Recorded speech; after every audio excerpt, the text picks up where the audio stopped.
Good morning to everyone.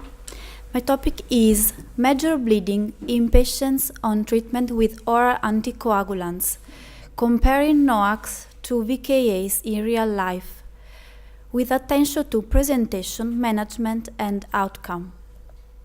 New oral anticoagulants are currently used in clinical practice for two main indications: prevention of stroke and systemic embolism in non-valvular atrial fibrillation, and for treatment and prophylaxis of venous thromboembolism. NOACs are associated with a favorable safety profile in phase 3 randomized controlled trial, but there is low information about the management and outcome of major bleeding with NOACs in real life. So the aim of the study was to compare presentation, management, and outcome of major bleeding in NOAC patient to VKAs patient in real life.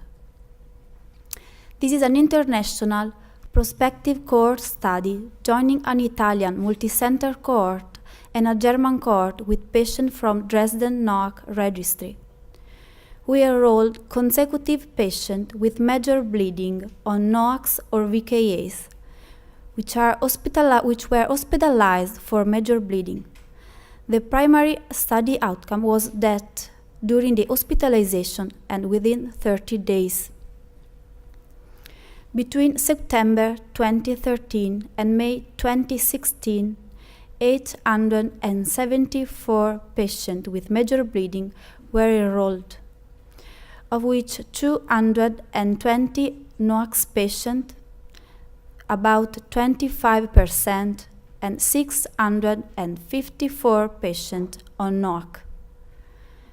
In overall study population, 44% of patients had an intracranial hemorrhage, and 30% of patients had a gastrointestinal bleeding.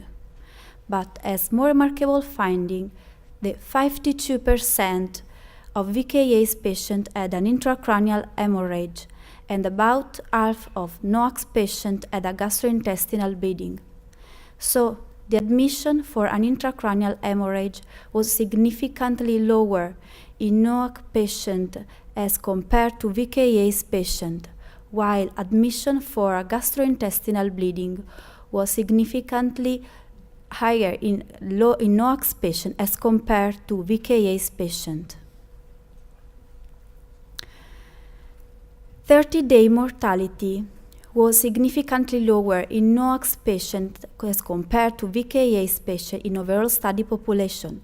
In particular, 10% of NOAC patients died as compared to 17% of VKA patients.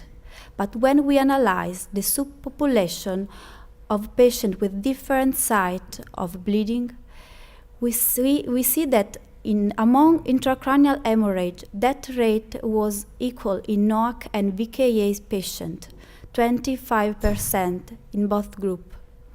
Among gastrointestinal bleeding or other extracranial site of bleeding, death rate was lower in NOAC patients as compared to VKA patients, but differences were not significant. On the right, there is a figure of the Kaplan-Meier for the 30-day mortality.